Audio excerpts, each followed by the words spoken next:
السمیع العلیم العظیم الحفیظ بوجہ الکریم وسلطانہ القدیم من الرجس الخبیث المخبث الشیطان اللعین الرجیم وقبیلہ ونفخہ ونفسہ وہمزہ بسم اللہ الرحمن الرحیم۔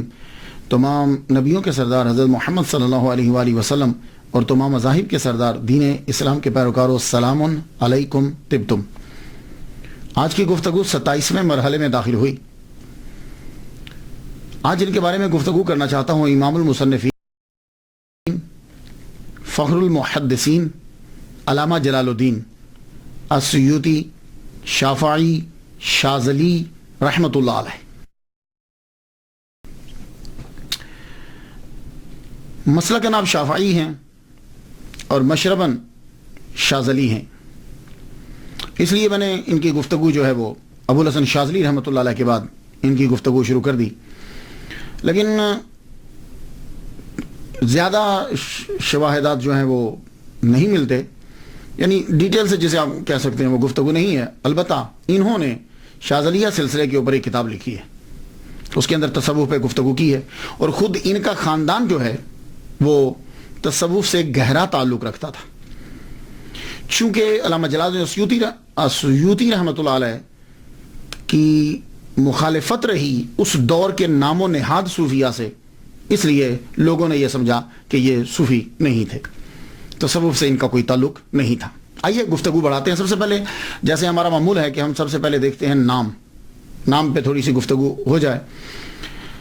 جلال الدین امام المصنفین فخر المحدثین، آپ مینی کو جانتے ہیں۔ 3 جو ہیں ٹائٹل میں دیکھتا ہوں ان کے نام کے ساتھ۔ ایک ہے السیوطی، آسیوطی، الف کے اوپر زبر، شروع میں الف ہے، السیوطی، ابن القطب اور الشاذلی، یہ 3 ٹائٹل ہیں۔ یہ جو السیوط ہے نا، اس کے تلفظ میں 2 باتیں قابل غور ہیں۔ پہلی بات تو یہ ہے کہ اکثر الف چھوڑ جاتے ہیں، سیوطی کے علامہ جلال الدین سیوطی نے یہ کہا ہے۔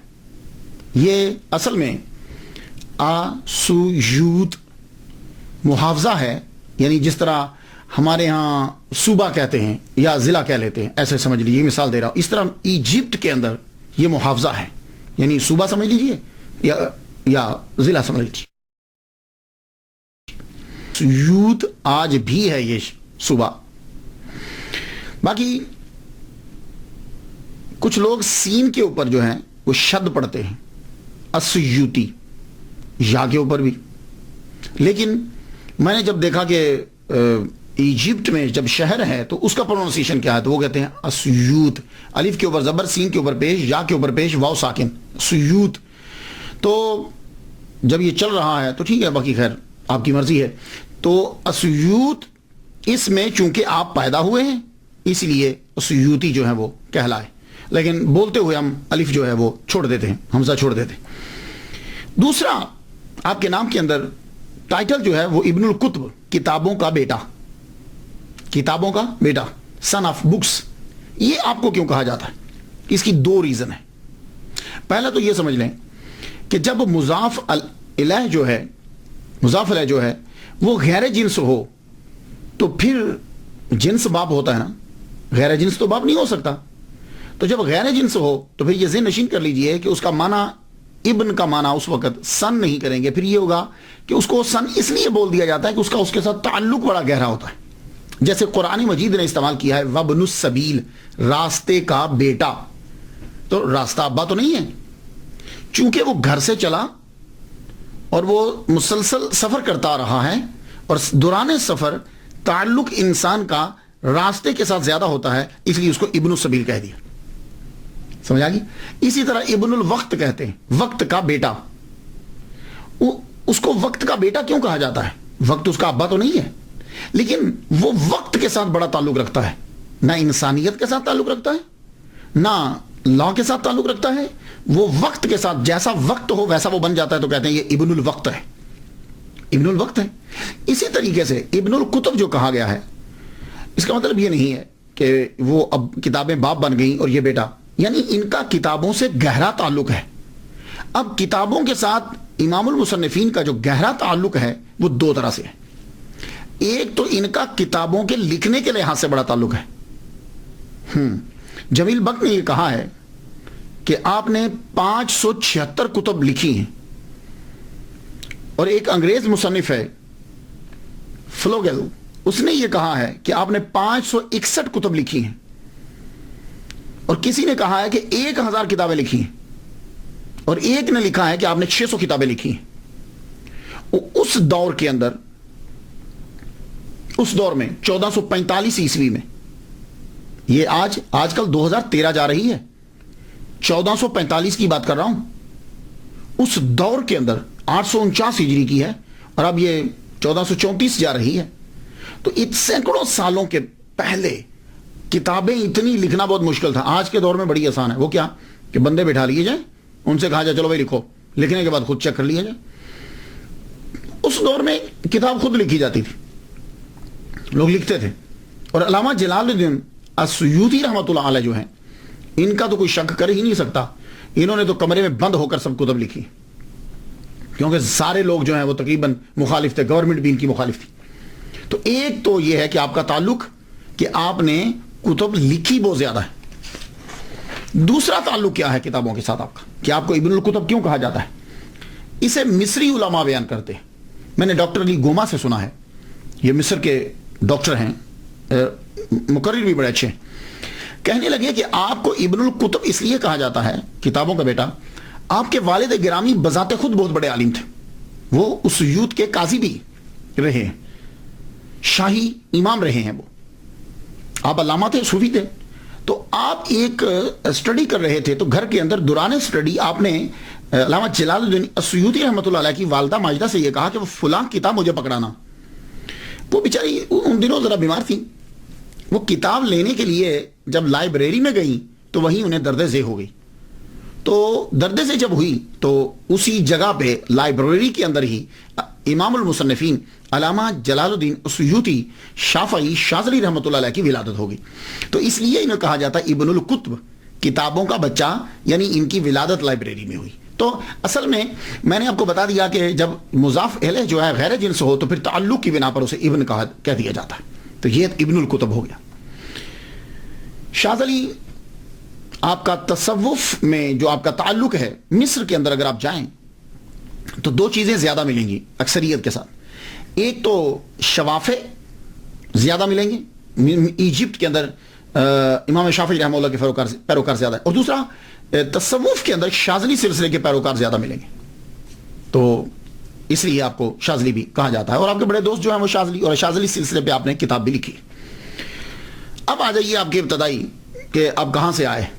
آپ ایرانی النسل ہیں، ہاں، علامہ جلال الدین السیوطی عربی النسل نہیں ہے، ایرانی النسل ہیں۔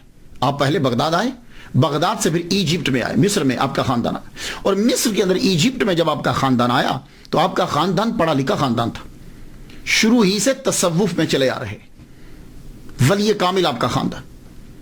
تو جب آپ کا خاندان ایجپٹ میں آیا تو چونکہ صاحب علم ہے، اس لیے وہ گورنمنٹ کے اندر آپ کا خاندان جو ہے وہ ضرور ہے، یا تو حاکم رہے کسی نہ کسی شہر کے، یا حاکم کے مشیر رہے، ایون کہ آپ کے والد گرامی جو ہیں وہ بھی اعلیٰ عہدے پر فائز رہے ہیں۔ آپ قاضی تھے اس یوتھ کے، اس دور میں قاضی جو ہوتا تھا اس کی پرسنالٹی اور سٹیٹس جو ہے وہ بہت ہائی ہوتا تھا، جیسے آج کے دور کے اندر کوئی جج ہو یا چیف جسٹس ہو، اور شاید آج کے دور میں چیف جسٹس کا بھی اتنا مرتبہ نہ ہو جتنا اس دور کے اندر پرانے اسلامی دور میں جج کا، قاضی کا جو ہے وہ مرتبہ ہوتا تھا۔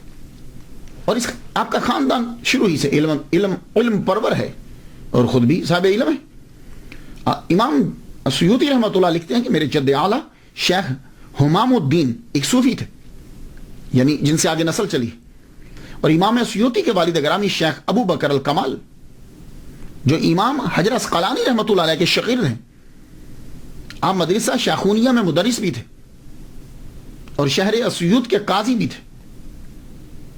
امام سیوطی رحمۃ اللہ کے والد گرامی جب فوت ہوئے تو آپ اس سے اندازہ لگائیے کہ اس دور کا جو خلیفہ ہے قائم بامر اللہ، وہ آپ کے جنازے کے ساتھ چلا، اور امام جلال الدین سیوطی رحمۃ اللہ علیہ کے والد گرامی کے جنازے کو کندھا دیا اور قبرستان تک گیا۔ عام طور پر کیا ہوتا ہے کہ جنازہ پڑھنے کے بعد چھوڑ دیتے، قبرستان تک گیا، اس سے اندازہ لگا لیجئے کہ آپ کے والد گرامی جو ہیں وہ کتنے اعلیٰ عہدے پر فائز تھے کہ خلیفہ وقت جو ہے وہ آپ کے جنازے میں شرکت کر رہا ہے. باقی لوگوں کی تو بات ہی چھوڑ دیجئے، جب خلیفہ وقت شامل ہو گیا ہے تو باقی لوگ تو سارے آئے ہوں گے، پوری گورنمنٹ آئی ہوگی. علامہ جلال الدین اسیوطی شافعی شاذلی رحمۃ اللہ علیہ کا اصل نام جو ہے وہ عبد الرحمن ہے، اور آپ کے والد گرامی کا نام الکمال ابو بکر ہے. ایک جگہ میں نے ابو بکر پہلے پڑھا اور الکمال بعد میں، اور ایک جگہ الکمال پہلے اور ابو بکر بعد میں. یہ آپ کے والد گرامی کا نام. اور یہ شافعی ہیں، آپ کے والد گرامی بھی شافعی مسلک کے تھے. 855 ہجری کو سفر بروز سوموار ان کا انتقال ہوا. ان کے گھر میں شہنشاہ قلم امام اسیوطی رحمۃ اللہ علیہ 1 رجب 849 ہجری 13 اکتوبر 1445 عیسوی بروز اتوار بعد مغرب مصر کے شہر اسیوط میں پیدا ہوئے. ان کے گھر کے اندر آپ کے والد گرامی جو ہی امام المصنفین فخر المحدثین علامہ جلال الدین اسیوطی شافعی شاذلی رحمۃ اللہ علیہ پیدا ہوئے تو آپ کے والد گرامی اپنے بیٹے کو اٹھا کے سیدہ نفیسہ رضی اللہ تعالیٰ عنہ ان کے مزار کے پاس ایک مجذوب رہا کرتے تھے شیخ محمد، ان کے پاس لے گئے. انہوں نے ان کو اپنی جھولی میں اٹھایا اور برکت کی دعا کی. اللہ تعالیٰ نے شیخ محمد مجذوب رحمۃ اللہ علیہ کی دعا کو قبول کیا اور دنیا میں ان کا نام جو ہے وہ روشن ہوا. یہاں سے اندازہ کر لیجئے کہ امام جلال الدین اسیوطی رحمۃ اللہ علیہ کے خاندان کا صوفیاء سے کتنا گہرا تعلق ہے. ہاں، ہم لوگ جو ہیں وہ تصوف کسی اور چیز کو سمجھتے ہیں. تصوف یہ ہوتا ہے. یہ مثالیں ذہن میں رکھیے. ہم نے صرف ان کو ایک مصنف اور ایک مقرر اور مدرس کے نام سے متعارف کروایا. بہت بڑے صوفی ہیں. والد جب آپ کی عمر 5 سال کی ہوتی ہے تو والد کا انتقال ہو گیا. عمر 5 سال ہوئی تو آپ کے والد گرامی کا انتقال ہوا. قاضی اسیوط مدرس مدرسہ شیخونیہ شاہی امام شیخ ابو بکر کمال شافعی رحمۃ اللہ علیہ کا بروز سوموار 855 ہجری میں انتقال ہو گیا. آپ یتیم ہو گئے. آپ کی پرورش آپ کے والد کے دوست صوفی شیخ شہاب الدین کے سپرد ہوئی. اور ایک بات یاد رکھیے گا، بلوغت سے پہلے یتیمی ہوتی ہے. ہاں، بلوغت کے بعد یتیمی نہیں ہے. ہاں، بچہ بالغ ہونے سے پہلے جو ہے اسے یتیم کہیں گے. اس طرح تو پھر بندہ ساری زندگی یتیم رہے گا؟ نہیں. بلوغت کے بعد وہ چیز اب ختم ہو گئی. اور انسانوں کے اندر یتیم ہوتا ہے جس کا والد فوت ہو جائے. جانوروں میں یتیم وہ ہوتا ہے جس کی ماں فوت ہو جائے. اور موتیوں میں یتیم وہ ہوتا ہے جو سیپ کے اندر اکیلا ہوتا ہے. سرکار صلی اللہ علیہ وسلم سے کو کہا جاتا ہے نا در یتیم. تو آپ 5 سال کی عمر میں آپ کے والد گرامی کا وصال ہو گیا، اس لیے آپ یتیم، اب یتیمی میں پرورش پائی. اور آپ کے والد گرامی نے جانے سے پہلے ہی ان کے جو ہے گارڈین مقرر کر دیے تھے. آپ کی تربیت کے لیے صوفی شیخ شہاب الدین یہ صوفی کے حوالے کیا.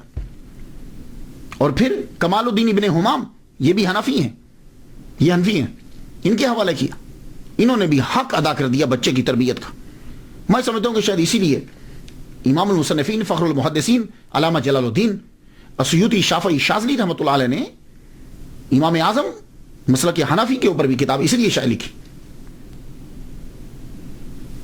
آپ تقریباً 8 سال کے ہوئے تو آپ نے قرآن مجید زبانی یاد کر لیا. یہ تقریباً ہمارے جو اسلاف ہیں ہمارے بڑے 7-8 سال کی عمر میں قرآن یاد کر لیتے ہیں. ہاں، ہم 7-8 سال کی عمر میں شروع کرواتے ہیں، وہ 7-8 سال میں قرآن پڑھ چکے ہوتے تھے. 7-8 سال کی عمر میں قرآن مجید جو ہے وہ حفظ کر لیا. اور پھر اسی 8 سال یہ ابتدائی اسی عمر کے اندر ہی 10 سال کی عمر سے پہلے آپ نے ابن مالک اندلسی کی الفیہ فی النحو والصرف یاد کر لی. منہاج الوصول فی علم الاصول یاد کر لی. ابن تقی کی العمدۃ الاحکام بچپن میں ہی یاد کر لی. یہ متداولہ جو کتابیں یہ یاد کر لی. علامہ شہاب الدین شارم سامی سے پھر آپ نے علم الفرائض سیکھا. شرف الدین مناوی رحمہ اللہ سے شافعی فقہ سیکھی. علامہ بلقینی رحمۃ اللہ علیہ سے علم فقہ سیکھی. تقی الدین شبلی حنفی رحمہ اللہ سے 4 سال آپ نے عربی اور حدیث سیکھی. شیخ محی الدین الکافیہ جی یہ ایک ڈاکٹر ہیں مصر کے، ان سے میں نے پروننسیشن جو ہے وہ یہ سیکھا. الکافیہ جی ہے یہ، ان سے اصول تفسیر سیکھی 14 سال لگا کر. عبد القادر انصاری سے حدیث اور رسول حدیث سیکھا. یہ میں نے آپ کو بتایا کہ آپ نے یہ کتنا عرصہ حدیث اور تفسیر میں 16 سال لگائے.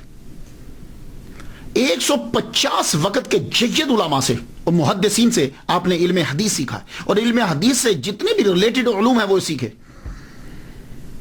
تو کتابوں میں لکھا کہ 17 سال کی عمر کے اندر آپ نے تمام مروجہ علوم جو ہیں وہ سیکھ دیے 17 سال کی عمر میں, اور 17 سال کی عمر میں ہی آپ کو تدریس کے مقام پہ مدرس کی سیٹ پہ بٹھا دیا. اس کے بعد جب پڑھ لیتے ہیں تو پڑھنے کے بعد سیر و سیاحت کے لیے آپ نے کہا کہ میں ذرا حج کرنا چاہتا ہوں. تو علامہ بلقینی رحمۃ اللہ, اس کا پروننسی بلقینی ہے, علامہ بلقینی رحمۃ اللہ علیہ خاص نظر کرم فرماتے تھے آپ کے اوپر. آپ ذرا کچھ سیر و سیاحت کے لیے نکلے. پہلے تو آپ نے مصر کے جو شہر تھے وہ آپ نے دیکھے, اس کے بعد حج کے لیے نکلے مکہ مدینہ. مکہ جب آپ حج کر رہے تھے, حج کرتے ہوئے آپ نے وہاں دعا مانگی. اور یہ بات یاد رکھیے گا, آپ بھی جب کبھی حج کرنے یا عمرہ کرنے کے لیے جائیں تو زمزم کے کنویں کے اوپر, اب تو وہ بند کر دیا, میں ویسے نیچے کیا ہوں, میں نے وہ کنواں بھی دیکھا ہوا ہے لیکن اب تو خیر بند کر دیا, تو آپ وہ جگہ تھوڑی سی تلاش کر کے دیکھ لیجئے, کھڑے ہو کر دعا مانگیں, جو دعا مانگیں گے وہ قبول ہوتی ہے. آپ نے بھی دعا مانگی کہ یا اللہ علامہ بلقینی جیسا مجھے فقیہ ہی بنا دے, اور ابن حجر جیسا مجھے محدث بنا دے, حدیث میں مجھے جو ہے وہ غلبہ عطا فرما, یعنی میں حدیث کا علم سیکھوں. اللہ نے دعا آپ کی قبول فرمائی. آپ نے یمن گئے, شام گئے, آپ مراکو گئے, اور ایون کہ آپ انڈیا تک بھی گئے. امام المصنفین فخر المحدثین علامہ جلال الدین السیوطی شافعی شاذلی رحمۃ اللہ علیہ انڈیا بھی آپ سفر کر کے آئے. پھر آپ واپس آ گئے. واپس آ کر آپ نے تدریس شروع کر دی. سب سے پہلے آپ نے مدرسہ شیخونیہ کے اندر جو ہے وہ تدریس شروع کی. یہاں میں ایک بات عرض کر جاؤں تو 24 سال میں جو ہے وہ آپ فارغ ہوئے پڑھ کر, تو فارغ ہوئے تو فارغ ہوتے ہی آپ کو مدرس لگا دیا گیا. اس کے بعد 24 کے بعد پھر 3 سال گزرتے ہیں, اس میں سیاحت بھی ہے اور اس میں مفتی کا کورس بھی ہے. اور جب علامہ بلقینی رحمۃ اللہ علیہ نے آپ کی صلاحیت کو دیکھا تو آپ کو فتویٰ دینے کی اجازت دے دی 27 سال کی عمر میں. یہ میری تحقیق تھی, ویسے جو کتابوں میں تھا میں نے آپ کو پہلے سے بتا دیا. حافظہ اللہ تعالیٰ نے کمال کا دیا تھا, اور یہ خدا کی بڑی عطا ہوتی ہے. عالم دین کے لیے حافظہ بہت ضروری ہے, ورنہ پڑھتے تو ہم رہتے ہیں, چیز جو ہے وہ بھول جائے تو فائدہ کیا. 2 لاکھ احادیث آپ کو زبانی یاد تھی. اب فرماتے ہیں کہ مجھے اس سے زیادہ بھی ملتی تو میں اور یاد کر لے, وہ بھی یاد کر لیتا. 2 لاکھ احادیث مبارکہ آپ کو زبان. اور ویسے میں ایک بات بتاتا جاؤں کہ احادیث کی تعداد جو ہے وہ سند کی وجہ سے ہوتی ہے, یا متن کی وجہ سے نہیں. سند جو بدلتی جاتی ہے تو حدیثوں کی تعداد بھی بڑھتی چلی جاتی. علامہ محمد حسین الذہبی رحمۃ اللہ علیہ فرماتے ہیں کہ وہ بیک وقت امام المصنفین فخر المحدثین علامہ جلال الدین بیک وقت محدث, فقیہ, مفتی, ادیب, مورخ, نحوی, اور اس کے ساتھ ساتھ مقام اجتہاد اور مرتبہ تجدید پر فائز تھے. اور آپ کی پہلی تحریر جو ہے وہ تعوذ اور تسمیہ, یعنی اعوذ باللہ من الشیطان الرجیم کے اوپر اور بسم اللہ الرحمن الرحیم کے اوپر ہے آپ کی کتابیں پہلے. ویسے اکثر دیکھا ہے میں نے کہ جو بھی لکھنا شروع کرتے ہیں وہ پہلے انہی کے اوپر لکھتے ہیں. میں نے 12 کتابیں میں نے لکھی ہیں, ابھی بھی سلسلہ جاری ہے. میں نے بھی پہلی کتاب جو لکھی بسم اللہ اور ہماری زندگی ہے. اور میں جب امریکہ آیا 2000 کے اندر, تو یہاں خطیب لگا آ کر میں ہیوسٹن میں, تو میں لائبریری کو ایک دن دیکھ رہا تھا, تو مجھے لائبریری کے اندر وہ کتاب مل گئی بسم اللہ اور ہماری زندگی. اور میری ایک اور کتاب ہے امریکی سکالر کے 4 سوالوں کے جواب, وہ میرے آنے سے پہلے یہاں امریکہ یہاں مسجد کی لائبریری میں تھی. تو میں دیکھ کر بڑا خوش ہوا, حاضر رحمت تو میرا بھی اللہ تعالیٰ کی. تو تعوذ اور تسمیہ جو ہے یہ آپ نے پہلے لکھی, تو اللہ تعالیٰ نے آپ کی دعا کو جو ہے وہ قبول فرما لیا, جو آپ نے زمزم کے اوپر دعا مانگی تھی. اللہ اکبر جل شان. اور جب تک آپ تدریس کرتے رہے تحریر کم رہی. ہاں, جب تک آپ پڑھاتے رہے ہیں تب تک تحریر کم ہے. آپ کے پہلے 40 سالہ دور کے اندر تحریر آپ کی بڑی کم ہے. تقریر ہے, تدریس ہے, تحریر کم ہے. یہ جتنی بھی آپ کی تحریر تصنیف ہے یہ آپ کی 40 سال کے بعد کے دور کے اندر بڑی تیزی کے ساتھ جو ہے وہ بڑی. اللہ تعالیٰ نے آپ کو لکھنے کی بڑی صلاحیت عطا فرمائی, اور آپ کہہ سکتے ہیں کہ یہ کرامت ہے. اور میں بھی علامہ جلال السیوطی رحمۃ اللہ علیہ اور اولیاء کرام کی جو کتابیں لکھی ہیں ان کو ان کی کرامات میں تسلیم کرتا ہوں میں، اور یہ ان کی سب سے بڑی کرامتیں ہیں، یہ بات یاد رکھیے. یہ جو ان کی کتاب ہوتی ہے یہ لیکن ہمارے ہاں کیا ہوتا ہے کہ ہمارے ہاں جو مصنف ہو یا جو تقریریں کرتا ہو اسے لوگ کم ہی ولی مانتے ہیں، یا اسے ولی نہیں مانیں گے. ہمارے ہاں کوئی ایک علیحدہ سا ہمارا ایک تصور ہے، تحریر کے اندر اور تدریس کے اندر، تقریر کے اندر مشغول ہو جاتا ہے، ہم اسے اس طرح کا ولی کامل نہیں مانتے. حالانکہ میرا وجدان یہ کہتا ہے کہ جو کتاب ہے یہ وہ دکھائی ہوئی کرامت سے زیادہ بڑی ہوتی. داتا گنج بخش علی حجویری رحمۃ اللہ علیہ، آپ نے خانہ کعبہ لوگوں کو دکھا دیا تھا، لیکن میں ان کی کتاب کشف المحجوب کو اس کرامت سے بڑی کرامت مانتا ہوں، کیونکہ جن لوگوں نے خانہ کعبہ دیکھا تھا وہ تب کے تھے. آج کے جو ہیں وہ اتنا فائدہ اس بات سے نہیں اٹھا رہے جتنا فائدہ وہ کشف المحجوب سے اٹھا رہے. میں جس لحاظ سے بات کر رہا ہوں، مخالفت کرنے والے تو بیان عجیب طریقے سے کریں گے، لیکن میرے نزدیک ولی کامل کی لکھی ہوئی کتاب جو ہے وہ اس کی سب سے بڑی کرامت ہوتی. اب لوگوں کی ذہنیت کا اندازہ آپ اس بات سے لگا لیجئے. پیر میر علی شاہ صاحب بڑے زبردست بزرگ ہیں. پیر میر علی شاہ صاحب نے مرزائیوں کا ناطقہ بند کر کے رکھ دی. آپ نے کتابیں لکھنا شروع کر دی تو لوگوں نے جا کے خواجہ اللہ بخش توسیع رحمۃ اللہ علیہ کو جا کے شکایت لگا دی کہ پیر صاحب گولڑا شریف جو ہیں مولویوں کی طرح قادیانیوں سے الجھ پڑے ہیں، صوفیاء کو مناظروں سے کیا کام. سن رہے ہیں آپ کہ یعنی پیر میر علی شاہ صاحب کی جا کے شکایت لگائی کہ صوفیوں کا کیا کام ہے مناظرے کرنا اور کتابیں لکھنا. لو یہ ہے ایک کانسیپٹ. میں اس پس منظر میں بات کر رہا ہوں. تو پیر میر علی شاہ رحمۃ اللہ علیہ کو توسا شریف جانا پڑا. شدید گرمی کے اندر آپ تشریف لے کر گئے.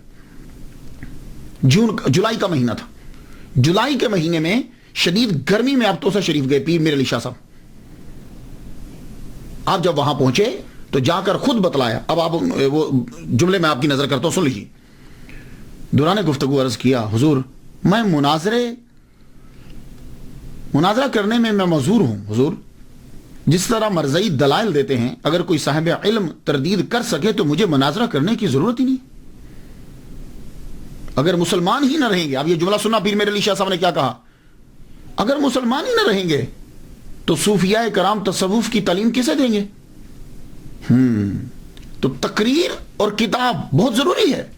اس لیے میں ولی کامل کی کرامات میں سے سب سے بڑی کرامت ان کی تقریر کو اور ان کی تحریر کو سمجھتا ہوں. عوام الناس کے نزدیک کتابیں جو تعبد لوگوں کو فائدہ دیتی ہیں اور روحانی تقاریر جو اکثریت کو فائدہ دیتی ہیں کرامت نہیں ہوتی، اور نہ ہی ایسے عالم کو اولیاء میں تحریر کرتے، ان کو علماء اور مولویوں میں شامل کرتے. میرے نزدیک علامہ سید جزولی رحمۃ اللہ علیہ کی دلائل الخیرات جو ہے وہ ایک بہت بڑی کرامت ہے. میرے نزدیک امام بصیری شاذلی رحمۃ اللہ علیہ کا قصیدہ بردہ ایک بہت بڑی کرامت ہے. میرے نزدیک علامہ ابو الحسن شاذلی رحمۃ اللہ علیہ کا حزب البار ایک بہت بڑی کرامت ہے. میرے نزدیک امام جلال الدین السیوطی رحمۃ اللہ علیہ کی الاتقان اور آپ کی دوسری کتب یہ بہت بڑی کرامت ہے. میرے نزدیک پیر میر علی شاہ صاحب کی کتب بہت بڑی کرامت ہے. میرے نزدیک پیر کرم شاہ صاحب کی لکھا ہوا قرآن مجید کا ترجمہ بہت بڑی کرامت ہے.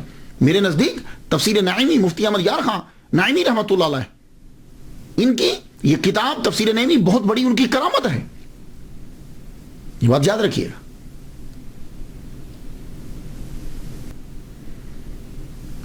تو علامہ جلال السیوطی رحمۃ اللہ علیہ کو ایک اور ٹائٹل ملتا ہے حافظ. یہ جو حافظ کا ٹائٹل ہے یہ بھی آپ کو ملا. حافظ کیسے کہتے ہیں؟ حافظ 3 کے لیے استعمال کیا جاتا ہے. دھیان سے سن لیجیے. حافظ کہتے ہیں عام طور پر جو قرآن مجید یاد کرے ہم اس کو حافظ کہتے ہیں. وہ بچہ حافظ ہوتا ہے. ایک حافظ وہ ہوتا ہے نبینا کو بھی حافظ بولتے ہیں. وہ جی حافظ جی آ گئے ہیں، حافظ جی آ گئے ہیں. اس کو حافظ کیوں بولتے ہیں؟ وجہ یہ ہے کہ جس کی آنکھیں کمزور ہوتی ہیں یا نہیں ہوتی اس کی یادداشت کی پاور بڑی ہوتی، قوت یادداشت بڑی ہوتی. آپ نے نبیناؤں کو دیکھا ہے بڑی جلدی یاد کر لیتے، تو اس کو بھی شاید حافظ جی اس لیے کہہ دیتے ہیں کہ وہ یاد بڑی جلدی کرتا ہے. اور یا یہ وجہ ہوگی کہ جتنے پرانے دور میں نبینا ہوتے تھے وہ زیادہ تر حافظ قرآن ہوتے تھے. اور جب گفتگو حدیث میں چلے گی تو کسی کو حدیث میں اگر حافظ کہیں گے تو یہ یاد رکھیے کہ حدیث کے شعبے میں حافظ اسے کہا جاتا ہے کہ جس کو 1,00,000 حدیثیں اسناد چین کے ساتھ یاد ہوں. حافظ الحدیث جس کو 1,00,000 حدیثیں 100,000 حدیث ود چینز اس کو, تو آپ کو 2,00,000 حدیثیں یاد تھی. اللہ اکبر جل شانہ. اور آج کل میں ایک طریقہ آپ کو بتا دوں, بڑی چیزوں میں انگریزوں میں نے پہلے دیکھا ہے, ان کی بکس جب میں پڑھتا ہوں انگریزوں کی اسلام کے اوپر لکھی ہوئی, تو مسلمانوں کے اندر بھی میں نے بڑا طریقہ دیکھا ہے. کسی کی ٹھکائی کرنی ہو نا یا کسی کی مخالفت کرنی ہو تو آج کل پتہ کیا طریقہ ہے, پہلے ہاں بڑا اچھا آدمی ہے, بڑی اچھی تقریر کرتا ہے, بڑا اچھا لکھتا ہے, وہ اس کی فلاں خوبی بھی ہے, کسی کی بات نہیں کرتا, آخر میں وہ برائی بیان کر دیں گے. یہ سلسلہ چلے گا نہیں, خوبیاں بیان کرتے ہوئے آخر میں برائی بیان کر دیں گے. یہ طریقہ کار انگریزوں کا ہے, منافقوں کا, اور یہ آج کے مسلمانوں نے بھی اپنایا ہوا ہے. آپ دیکھ لیجئے, ماشاءاللہ بہت اچھی تقریر کرتے ہیں آپ, لیکن یہ ہے وہ جب لیکن کہے گا نا تو اب وہ کوئی کام کرے گا. تو یہ ایک طریقہ ہوتا ہے. اسی طرح علامہ جلال الدین السیوطی رحمۃ اللہ علیہ کی لوگوں نے سیرت بیان کرتے ہوئے اس طریقے کو اپنایا. ان میں سے ایک شمس بریلوی ہیں, ستارہ امتیاز, مشہور ہیں وہ. انہوں نے کیا کہا ہے ذرا سنیے. علامہ جلال الدین السیوطی رحمۃ اللہ پہ کیا کہتے ہیں؟ کہتے ہیں آپ نیک سیرت اور زاہدانہ طبیعت کے مالک تھے. سن رہے ہیں جملہ؟ نیک سیرت اور زاہدانہ طبیعت کے مالک تھے, مگر آپ کے اندر عاجزی و انکساری کا مادہ کم تھا. یہ شمس بریلوی ستارہ امتیاز سیرت لکھ رہے ہیں. اب آپ مجھے بتا دیجئے, نیک سیرت تھے علامہ جلال الدین, زاہدانہ طبیعت تھی علامہ جلال الدین کی, لیکن ان کے اندر عاجزی و انکساری کا مادہ کم تھا. تو جب عاجزی و انکساری کا مادہ کم ہوگا, اب انہوں نے یہ نہیں بتایا کتنا کم ہے, اب جب وہ کم ہوگا تو جب ایک چیز کا اثبات ثابت نہیں ہو رہا تو نفی ثابت ہوگی, اس کی جو دوسری سمت ہے وہ ثابت ہو جائے گی. تو جب عاجزی و انکساری کا مادہ کم ہے تو پھر تکبر کا مادہ ہوگا, یہی ہوگا نا. اب مجھے سمجھ نہیں آتی کہ لوگ جب اس قسم کی تعریف کرتے ہیں ان کا مقصد کیا ہوتا ہے.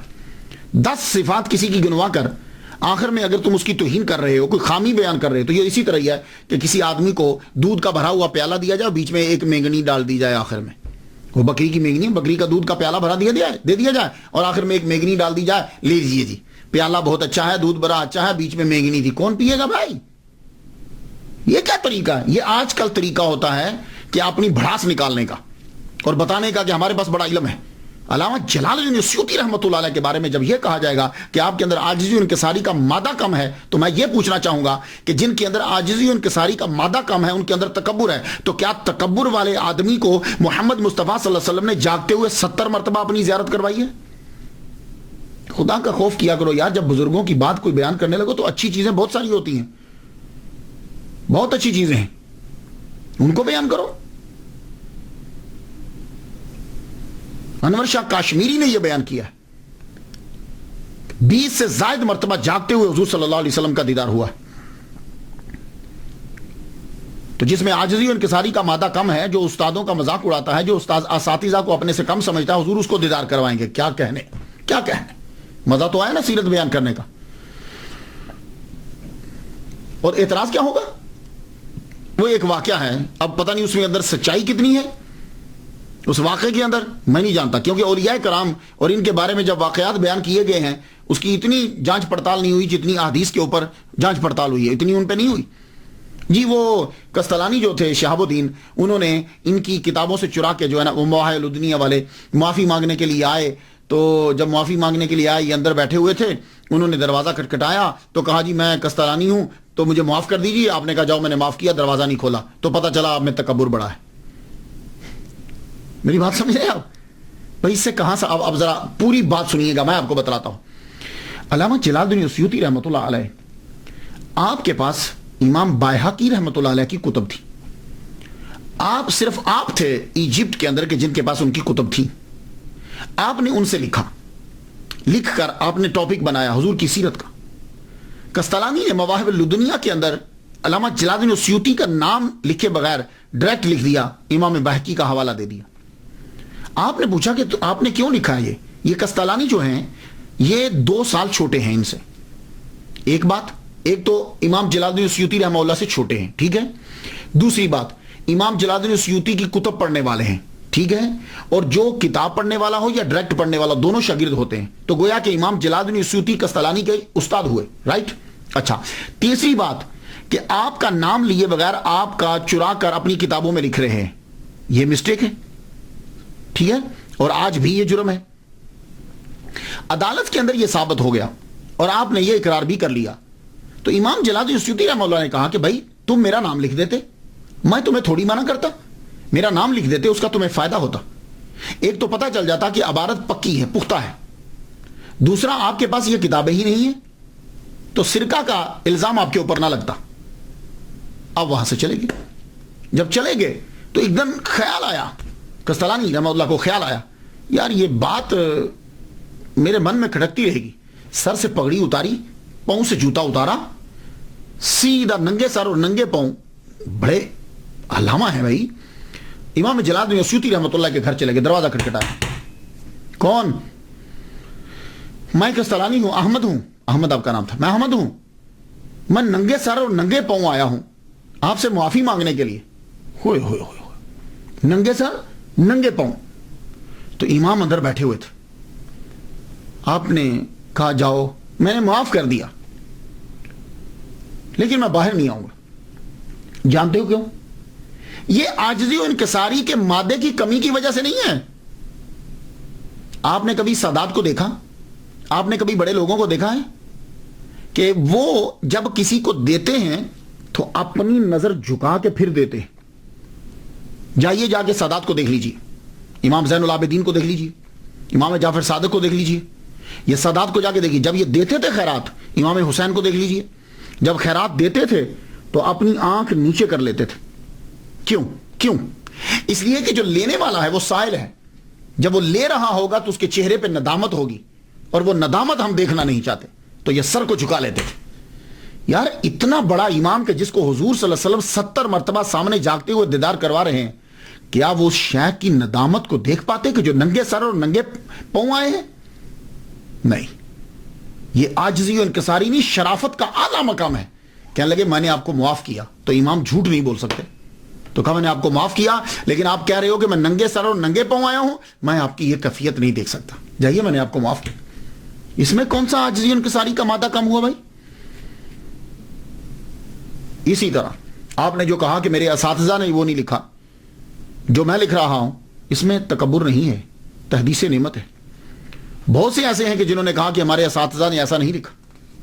اور ایک بات اور بتا دوں آپ کو، میں آپ لوگ جب کتاب میں پڑھو گے تو لکھے ہوئے کا معنی ایک ہی ہوتا ہے، لیکن بولے ہوئے کے کم از کم 4 معنی ہوتے ہیں. ہاں، جب کوئی چیز لکھ دی جائے گی تو اس کا معنی ایک ہی ہوگا، لیکن جب کوئی چیز بولی جائے گی تو سننے والا سمجھے گا کہ یہ جو جملہ بولا جا رہا ہے اس کا معنی کیا ہے.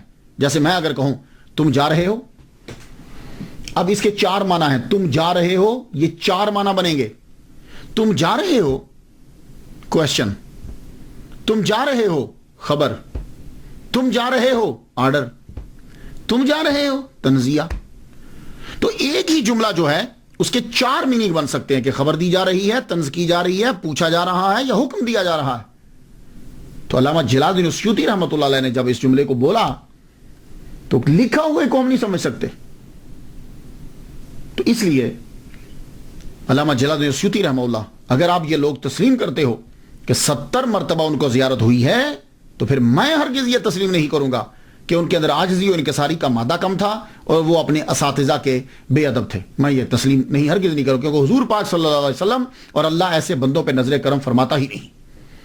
تو دونوں میں سے ایک چیز نکالنا پڑے گی، اور یقیناً دوسری نکالیں گے، پہلی نکل نہیں سکتی. اور تیسری بات سن لیجئے، وہ یہ ہے کہ بہت سے ایسے ہمارے امام ہیں کہ جن کی زندگی مخالفت میں گزری. لوگوں نے، گورنمنٹ نے، ماحول نے ان کی خوب مخالفت کی، جیلسی کی وجہ سے، تو اس لیے جو دل میں آیا انہوں نے لکھ دیا.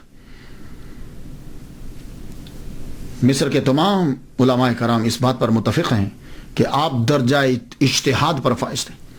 خود آپ کے پاس ٹولز تھے، آپ نے مسائل جو ہیں وہ لکھنے شروع کیے، اجتہاد کیا آپ نے. لیکن وہ اجتہاد آپ کا سارے کا سارا اجتہاد جب آپ نے چیک کیا تو امام شافعی رحمہ اللہ کے ساتھ ملتا تھا. تو آپ نے امام شافعی رحمہ اللہ کی پیروی کی، خود مجتہد نہیں بنے. تصانیف آپ کی بہت زیادہ ہیں. عربی کے اندر کثیر التصانیف آپ کو کہا جاتا ہے. کثیر التصانیف مصنف کے حاملہ. آپ کی سب سے بڑی کرامت خدمت قرآن سے متعلق. آپ نے قرآن مجید کے بارے میں بہت کچھ لکھا ہے. خود بتلاتے ہیں کہ یہ شوق میرے اندر کیوں پیدا ہوا. کہنے لگے کہ میں جب کتابیں پڑھتا تھا, کتب پڑھتا تھا لائبریری میں جا کے, تو مجھے حدیث کی کتابیں بڑی ملتی تھی. یہ دیکھیے, یہ بھی حدیث کی کتاب لکھی گئی. اعلیٰ حضرت عظیم البرکت کی جامع الحدیث سے مکمل ان کی جو حدیث لکھی ہوئی ہیں وہ جمع کی. حدیث کی کتابیں بڑی ملتی تھی, لیکن قرآن کے بارے میں کتابیں بہت کم ملتی تھی. میں نے اپنے اساتذہ کی کتابیں پڑھی, اقرار کرتے ہیں وہ, میں نے اپنے اساتذہ کی کتابیں پڑھی, چھوٹی چھوٹی ہوتی تھی. ضرورت تھی کہ اسے اور وسیع کیا جائے. لو, اس میں کیا بے ادبی ہے, اس میں کیا بے ادبی ہے کہ اسے اور وسیع کیا جائے. تو پھر میں نے وہ کتب پڑھی, پڑھنے کے بعد میں نے ان کو اور وسیع کیا. پھر میں نے کچھ کتابیں پڑھی کہ میں نے جب کتابوں کو پڑھا تو مجھے لگا کہ ابھی بہت کچھ ہے میرے لیے کہ جو میں اور لکھ سکتا ہوں اس کتاب کے اوپر. اس میں کون سا تکبر ہے. تو آپ نے پھر کتابیں جو ہیں وہ لکھنی شروع کی. یہ اتقان جو ہے, اگر آپ تفسیر لکھنا چاہیں گے تو آپ کو اس کتاب کی بڑی اشد ضرورت پڑے گی. الاتقان جو ہے فی علوم القرآن, علامہ جلال الدین السیوطی رحمۃ اللہ علیہ کی کتاب. اس کے بغیر کہاں لکھیں گے آپ تفسیر کو.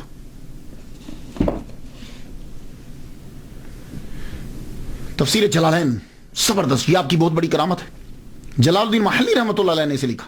پھر 40 دن کے اندر, ان کی وفات کے بعد 40 دن کے اندر آپ نے تفسیر جلالین اسے مکمل کر دیا. تفسیر کو جلالین میں نے 2 جلال, جلالین تسنیہ کا صیغہ ہے, 2 جلال, ایک جلال الدین محلی, پھر اس کے بعد انہوں نے لکھی التبحیر فی علوم التفسیر, کشف الظنون, مجمع البحرین و مطلع البدرین, لباب المنقول فی اسباب النزول, مترک الاقران فی اعجاز القرآن, ترجمان القرآن, الاقلیل فی استنباط التنزیل. یہ آپ کی کتب ہے. پھر علم حدیث کے اندر آپ نے کتابیں لکھی, جمع الجوامع,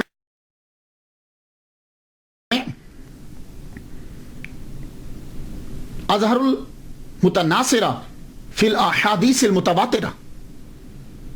اس میں آپ 100 حدیث ایسی جمع کی ہیں کہ جن کو حضور صلی اللہ علیہ وسلم کے 10 صحابہ نے تواتر کے ساتھ بیان کیا.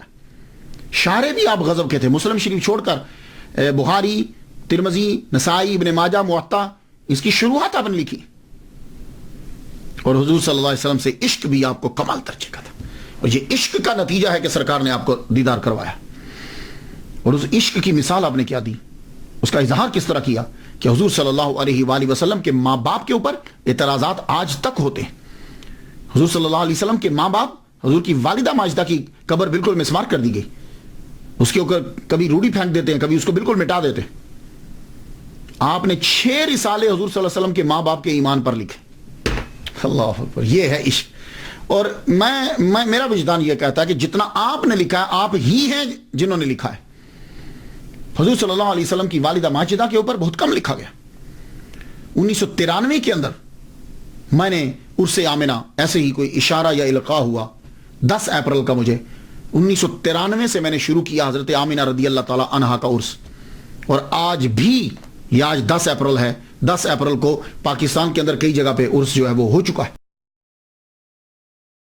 میں نے اس کی پیر محل میں 1 کروڑ مرتبہ, 1 کروڑ مرتبہ, بہت بڑا مدرسہ ہے, 1 کروڑ مرتبہ سارا سال پڑھتے رہتے ہیں درود شریف سرکار کی والدہ ماجدہ کے لیے پڑھا گیا.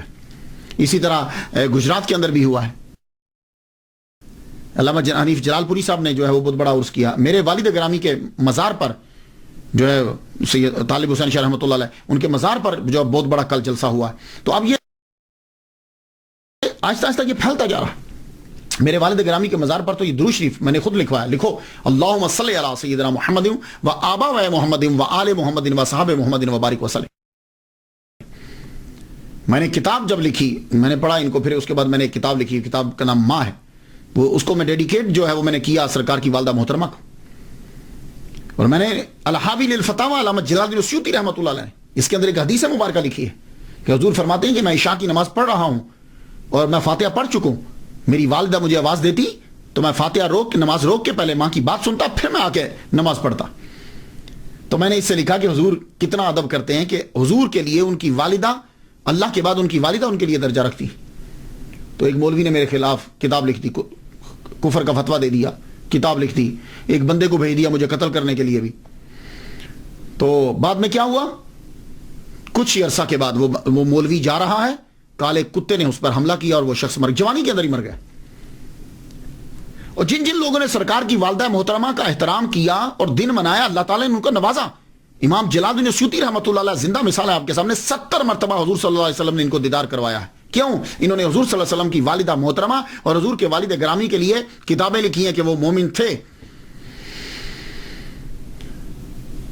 میرے ایک دوست ہیں، بڑا عرصہ بیچارے باہر آنا چاہتے تھے، نہیں آ گئے۔ 2 سال انہوں نے سرکار کی والدہ محترمہ کا عرس کیا، تیسرے سال وہ باہر تھے۔ اسی طرح ایک اور صاحب ہیں، بلڈنگز انہوں نے بنانی تھی مدرسے کی، میں نے ان سے کہا کہ آپ کیجئے۔ پچھلے سال انہوں نے، اس سے پہلے سال انہوں نے عرس کیا، اس سال 2 منزلہ بن چکی، معلوم ہی کیسے ہو گیا۔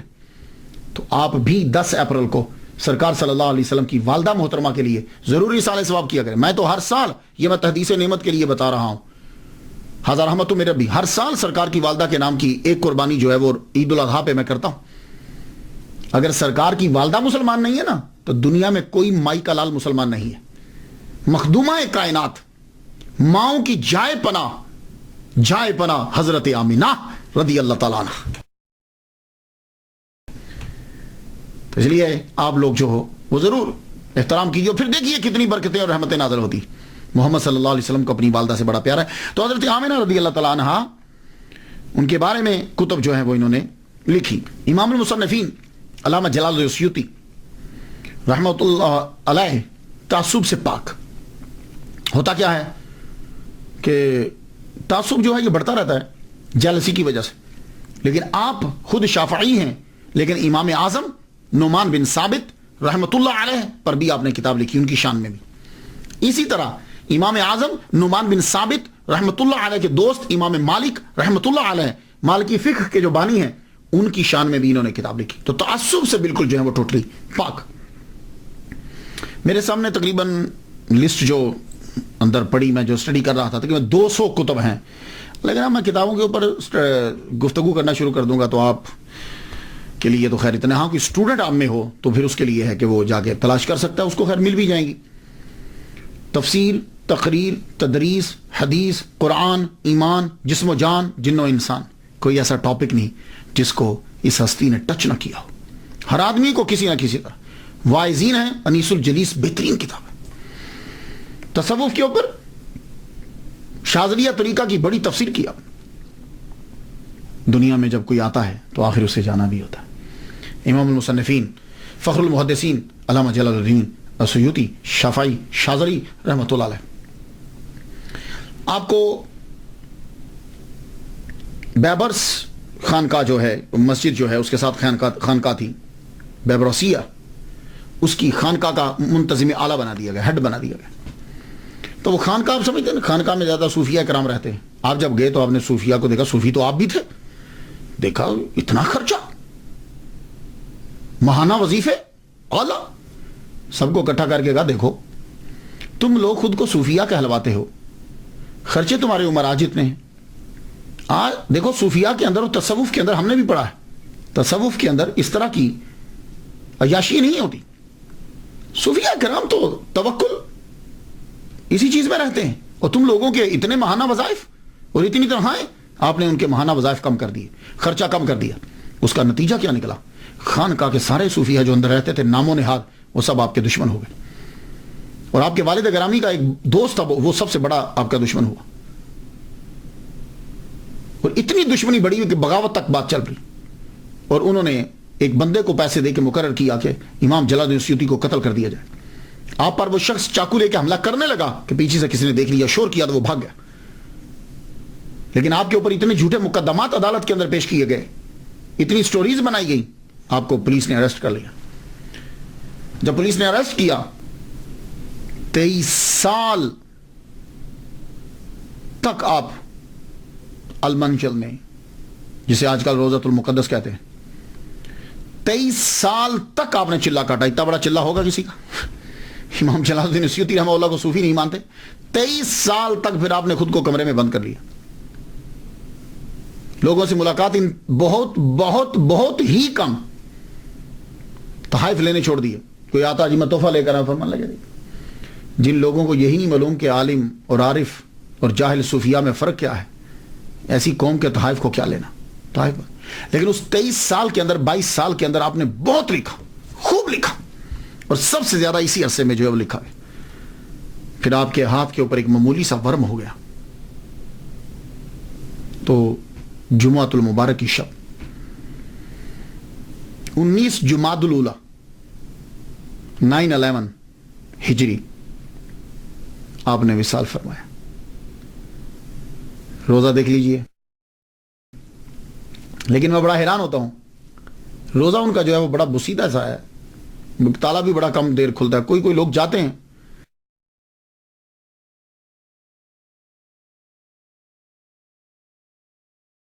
یہ اسٹوڈنٹس جو ہیں یہ ملیشیا سے پہنچے, بہت کم. اللہ تعالیٰ ان کی قبر پر کروڑوں رحمتیں نازل فرمائے. میں نے کافی دفعہ ان کے لیے فاتحہ پڑھی ہے, آپ بھی ان کے لیے فاتحہ پڑھ دیجئے. اجازت دیجئے. وآخر دعوانا ان الحمدللہ رب العالمین.